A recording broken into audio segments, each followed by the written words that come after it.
What's up, everyone? It's DSP here, just hanging out today, and this is my first edition of DSP's Inbox. If you were paying attention a couple weeks ago in one of my channel updates, I actually gave out a new email address, DSPInbox@hotmail.com, where I said from time to time I would actually be reading those emails and answering some of them in a video series, and this is part one. So without further ado, let's get into it. DSP's Inbox. So here we go. Just for the record, I got over 500 emails within the 2.5-week period since the address was open. By the way, if you sent me more than one email, like some people sent me like 5 to 10 emails, Hotmail does tell me it's the same person, and so obviously I'm not going to read all of your emails. Also, I can't promise that I'm going to read every email, but I did skim through them today. I did pick out some of the ones that I was most interested or intrigued by, and so here goes. Our first email is from Zombie246, and he says the following. Hey Phil, just wanted to tell you that BioWare said on their website a month ago that there will be a Mass Effect movie coming out. What's your opinion on that? Well, I think first of all, anytime that a video game is good enough to be recognized to be worthy of having a movie made of it, that's a good thing. However, unfortunately, as we've seen with the track record for video game movies, they've been pretty shitty. And so with a game like Mass Effect, where even Mass Effect 1, the campaign was something like 30 hours long if you went ahead and did all the dialogue options and things like that, you got to kind of wonder how they're going to cram something like that into a 2-hour movie. Now don't get me wrong, I think that they could probably take a lot of the elements out of a game like Mass Effect and make a pretty cool, kick-ass, maybe 2 to 3 hour sci-fi movie out of it. I just don't see how they could take the real story from Mass Effect and try to cram it into such a short period of time. So I'm stoked that they're doing it, to answer the question. However, I guess we're going to have to see as more details develop, what the movie really looks like, if they're going along with the game plot or a totally new plot. But it's pretty cool. Our next email is from Baby No Tox. And it reads as follows. Me and my friends really wanted to go to the SBO qualifiers at Game Galaxy Arcade to enter the Super Street Fighter 2 Turbo tournament. I was reading the info, and the game will be played on the USA version of Super Street Fighter 2 Turbo arcade cabinet. Me and my friends mainly play HD Remix. This is a pretty good question. Up until last week it was fine, but then at a Super Street Fighter 4 tournament here in California, one of my friends told me that the games are completely different in speed and character changes. I knew it wasn't a straight port, but is it really a completely different game? Excellent question. And coming from being that I am a pro Super Turbo player, that is the game that I'm known for playing, you asked the right person. The bottom line is absolutely yes, 100%. There are speed changes and there are gameplay changes to Super Street Fighter 2 HD Remix, which is available right now on Xbox 360 and PSN as a downloadable title. Basically what happened was one of the former pro players, David Serlin, actually worked for this company that developed HD Remix, and what he was really looking to do was to perfect Super Turbo and basically re-release it for the masses with new art, remixed music, and also tweaked gameplay. But what ended up happening was it kind of split the Street Fighter community. There's pretty much half of us who really are dedicated to Super Turbo, the original version on arcade. We just love that version and we wish there could be an arcade perfect port. And then on the other side of the fence, there's a bunch of people who have adopted HD Remix and said, this is a pretty good game, we're going to play it, and it's in a lot of tournaments now. It was an Evolution this year. It's been at previous tournaments all throughout the country. Personally, my personal opinion of it is that it's okay. I think that Super Turbo is Super Turbo. It's a really well-balanced game. Not to say that there aren't tiers, but as I said in previous videos, if you really play your heart out and you practice, you can win with any character in Super Turbo. HD Remix, what David Serlin tried to do was try to balance a lot of the things that he felt were imperfect with the game. However, a lot of the changes he made are just really odd, some that people never asked for, like actually making characters like Blanca take even more damage, which makes no sense because he's one of the lowest tier characters in the game. Just some really bizarre choices in design and things that he did with his changes that really make some people get upset about the game. Personally, I'll play it. If people want to play HD Remix, I'll play it, but however, since Super Battle Opera was coming up, and I knew the qualifier was coming up, I've purposely not played HD Remix this entire year so far. I didn't want to play that game and have maybe some small, subtle changes throw off my game for the Super Battle Opera qualifier. So, That's why you haven't seen me going around playing HD Remix yet. I've abstained from it. I told myself I refuse to play it. I don't want to throw my game off from regular Super Turbo. So your question is very valid, Baby No Talks. If you guys only play HD Remix and then you came out to try to enter the Super Battle Opera qualifiers, you might have found some changes in there that might have thrown off your game. And they're not going to be massive changes, but they might be enough that you would lose a match because something happens that you didn't understand. So it is what it is. I mean, HD Remix, at least there is still a version of Super Turbo that's being played in tournaments competitively. I'll leave it at that. Our next question comes from Ishikabi. And he says, hey man, I was wondering if you had the time to tell me what tournaments and dates do you remember winning or placing near the top. I tried to Google your tournament appearances, but I couldn't find a list. Great question. I would say stay away from Google simply because historically, Street Fighter tournament results don't end up on Google. But if you check out YouTube and you search for DSP Darkside Phil, Super Turbo, you might find some older footage from like Evolution East 2006 and 2007. I actually won Evo East 2006 and 2007. And first they had Anniversary Edition, and then they had a PS2 version of Super Turbo that was on Capcom Classics Collection 2. I won both of those events. My highest placing ever at a national level was actually at Evolution 2005. I placed 4th place in the Super Turbo tournament that year. That year it was actually the Super Turbo version that was on the PlayStation 1. I was actually the highest ranking US player that year. All top 3 spots for Super Turbo that year were Japanese players who had come over to participate in Evo. So technically that year I was considered the national champion. Of course there was all kinds of controversy around that because people were saying, oh, who is DSP? You think that he's good? He played on a PS1 version of the game that has slight differences. It's the same argument between Arcade Super Turbo and HD Remix that I just talked about. There's going to be differences in every port of the game. And a lot of the older players, the older school players, didn't appreciate the fact that I placed so high. They thought that it might have been a fluke because it was just the console version of the game. However, I think I pretty much proved myself when in 2006 and 2007, not only did I take Evo East both years, but in 2007 I actually went to every single Evo qualifier in the country, and I placed top 8 in every single one except for the Midwest Championships, which was actually played on American controls on an arcade cabinet. I cannot play on American controls. I suck. I openly admit I need to play on a Japanese-style joystick to be good at Street Fighter. So, pretty much I shut everyone up that year, and no one's really challenged me since then. But the bottom line is, I haven't been to tournaments since 2007 anyway, really. So, there's really no one really getting in my face about it. Our next question comes from the Dark Knight Matty T, and he asks, hey Phil, during your 2010 mid-year game schedule review, you said you're going to record I almost said Soul Calibur 2, StarCraft 2, and I was wondering how you were going to do that. Good question, simple answer.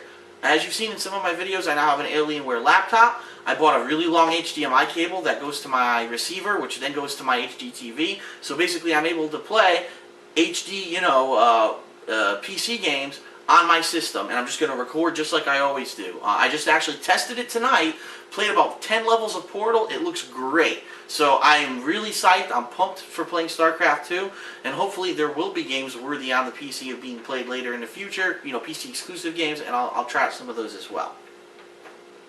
A couple more questions. I'll try to get through them quickly. The next question is basically from JB Higson. His question is, do your donations from fans ever cover the cost of all the games and the equipment that you use?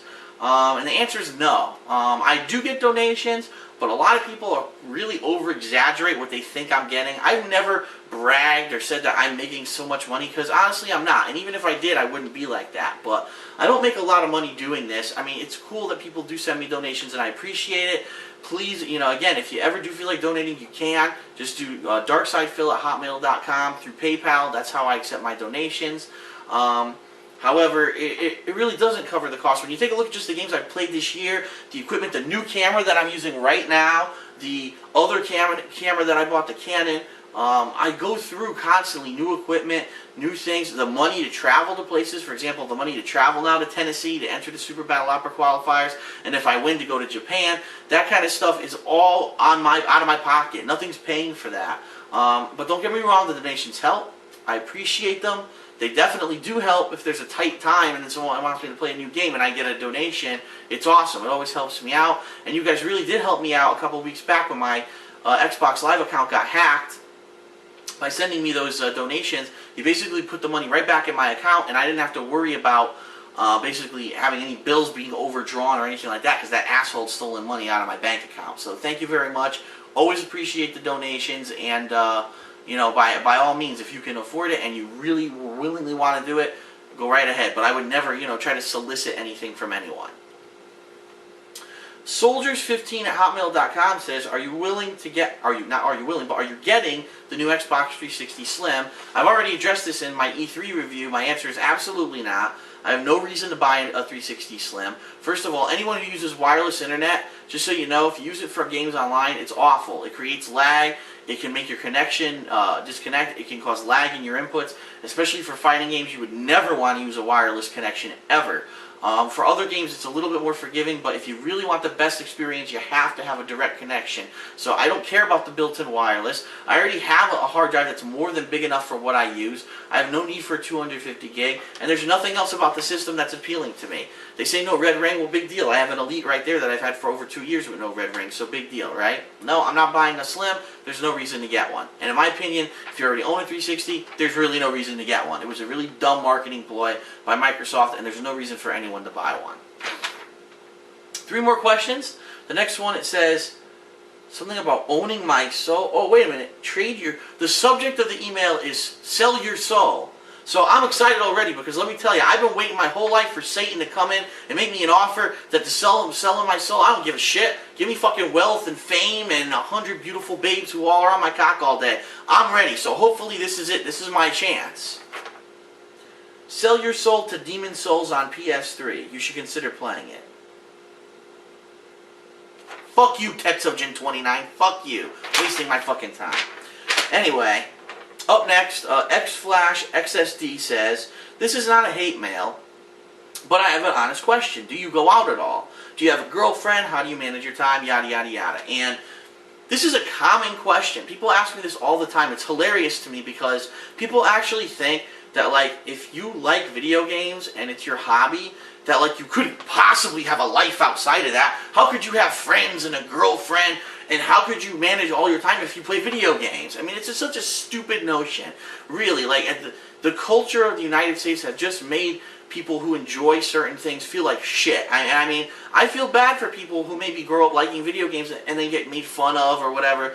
It's ridiculous. I mean, it's part of our culture. Video games are now making more money than motion pictures. Think about that. The movie industry wishes they could make as much money as a video game industry. So it's serious business now. It's now time to get rid of these stupid preconceptions and notions that anyone who plays video games is a loser who has no fucking life. So to answer your specific question, do you go out at all? Absolutely I go out. I just went out last Friday and I saw Inception, and I did a review about it when I got home. I go out all the time with my friends, and we don't just always play games, we go and do other stuff. There's all kinds of things in the world to do besides video games. It just happens to be my main hobby and the thing that I enjoy doing the most. And I share it with everyone, and everyone, you know, makes out because of it.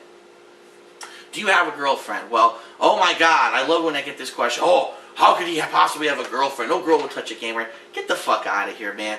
I've had girlfriends in the past. I have girlfriends, you know, in the present. Do I currently have a steady girlfriend right now? No, but that's my choice. It's not that there's no options out there for me or offers. I just don't really want to have a steady girlfriend right now. I'm working on some stuff at work. I'm trying to get this YouTube thing to work. And I really don't think I could even deal with a steady girlfriend right now. That doesn't mean that there's not girls who I like, who I see every once in a while, if you know what I mean. That's just, you know, that's life. I mean, if you don't believe it and you think that I'm making it up, you're out of your fucking mind, and you're basically just a jealous idiot. You're jealous that you can't have a life where you can have fun playing video games, but also be normal and have women and have fun. You can do everything. You just need to have a balance. And actually, that's his great question, is this third part of his question: how do you manage your time? Very carefully. I make sure that when I do things like my YouTube channels, that doesn't overlap with other critical important things in my life. For example, I work an 8 to 10 hour a day job, and I make sure that I'm not running the fuck out of there to go home to record a game. I make sure that I'm not staying up till 5 in the morning and then trying to go to work at 7. I ration my time so that I have enough time to do what I want. And if you're a mature adult, anyone should be able to do that. And it's the same thing with money and everything else. If you're a rational adult, you can be able to plan and say, I have a budget and I can afford this and this and this. And you don't overspend and you don't rack up your credit cards. And to be honest, when I started this whole thing on YouTube, you know, it was a little bit tough because I wanted to play every game. But I had to put my foot down and say, you know what, I can't play every game. I don't have the money to do it. I don't have the time to do it. So I pick and choose the games that I like the best. And in my free time, I do playthroughs of them, and I have a hell of a lot of fun doing it, and I have a life outside of that, and that's that. That's the end of the question. I hope that was a sufficient answer for everyone who was either hating and trying to basically be like, there's no way you could possibly have a real life and do what you do, and I hope for people who are inspired and want to do something like this and enjoy watching my videos and are worried that maybe it would hinder their lives, there's a way to do it and to have a balance. That's all it is. The key to this, the answer to the question is a balance between everything. So, it is what it is. My final question for this first session of DSPInbox. Hey Phil, why did you decide to start doing game playthroughs, and who inspired you to do so? Well, and that's from JediFan421, by the way. So thank you, everyone. First batch of questions were very good and interesting. To answer that question, it's a funny story. Basically, what happened was, I was playing the game Lost Odyssey on Xbox 360, and I didn't want to buy the strategy guide, because I'm sorry, you shouldn't have to go buy a $25 fucking strategy guide to figure something out. And in most cases, I would say games, if you're at a tough spot, you don't have to cheat. And to be honest, there's very few games that I ever look anything up for anymore. The exception would have been like Secret on Monkey Island 2. I had to, because a game like that, there's no real hints or clues that tell you what to do. Once you get stuck, you're fucking stuck because of some of the silly stuff that happens in the game, the silly combinations of objects that actually solve the puzzles. You probably never figure it out unless you sat there clicking for 30 hours straight. And who wants to see me do a 30-hour playthrough for a game that's only 5 hours long? It wouldn't have been efficient. But I remember in particular when I was playing Lost Odyssey that there was this one part of the game that I was just stuck. I couldn't get by it. And I think it was that I didn't know what to do. I don't think it was a certain boss or anything like that. I just think I was stuck and I didn't know where to go, what I was looking for. The game wasn't being very clear. And so I went online and I noticed I couldn't find any videos of this game either. I was like, what's going on? Where? And then finally on YouTube, one guy, I mean only one guy, had a playthrough of this game on YouTube. And he didn't do any commentary or anything. It was just straight gameplay. And so I had to kind of skim through all his videos trying to find this particular part. And finally, after searching for like an hour, I found the right part. I found what I was supposed to do. And I said, shit, man. You know, strategy guides are for the past. The wave of the future is live playthroughs, live walkthroughs.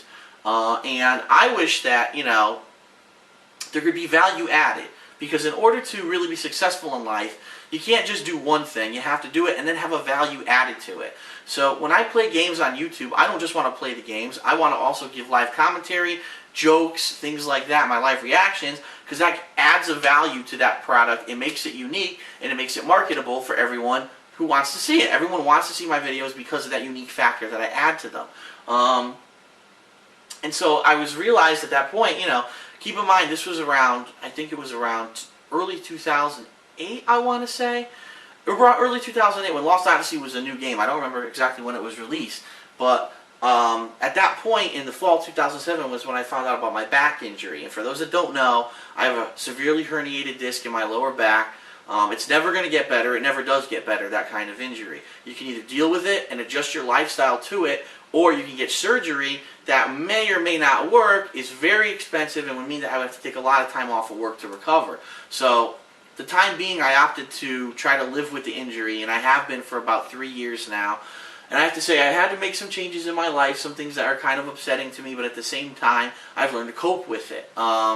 And actually, it's one of the main reasons why I started playing games so much is because I realized I couldn't go out and play a game of football anymore, and I couldn't go, you know, do a strenuous physical activity, but I could still stay home and enjoy video games, which was one of my hobbies. So, after the whole Lost Odyssey fiasco, I believe it was the fall of 2008, and I was bored, and I've been playing a lot of games, more games than usual, since, like I said, my back injury was bugging me, and I remember playing this game. I think it was either Dead Space, Saints Row 2, or I can't even remember, Mercenaries? I think Dead Space was one of my first videos. I swear it was one of my first videos. I remember playing this game saying, damn, this game is scary as hell, but a lot of my friends really aren't talking about it. I wish there was a way for me to get the word out about this game. And so if you look on YouTube, one of my earliest videos is called Dead Space Chapter 2 Scary as Hell. And the purpose of that video wasn't to be a walkthrough or a playthrough. I just wanted to show gameplay of Dead Space and show everyone how good it was, how scary I thought it was. And after I kept playing, after I started seeing comments, people were like, wow, Phil, this is a good video. Keep going. We like your commentary with it. And so I actually played through a lot of the game. And after that, I said, you know what? People seem to like when I'm giving my live commentary and my live reactions to the games. Why not do more? And so I started doing other games. And the rest is pretty much history. I think really I started to become popular on YouTube when I did Spider-Man Web of Shadows later that year. I believe it was October of that year. For whatever reason, I mean, this is crazy, that game is still one of, if not the most viewed game that I've ever done. And I think it was because no one could find a better quality playthrough of that game on YouTube with commentary. Like, I guess there were videos of it, but nothing interesting. People liked it when I was playing, giving my reactions. Oh, this is hard. Oh, this is fun. It was just something that they had never really seen before. And after I saw how popular some of those videos became, I think one of them almost has 500,000 views, I said, shit, I can really maybe do something with this. And at that time, I had the shitty camera. Wasn't even widescreen. I had to go from the side angle at the TV.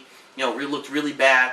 But after a while, after I kept doing it, and especially after Street Fighter 4 came out, being that I was a pro player in Street Fighter, and I knew a lot more than anyone else who was playing the game and making videos, people really started to value my commentary and my insights into these games, and the rest is history. You know, I upgraded my camera, started playing a lot more games, opened up the donations line, obviously.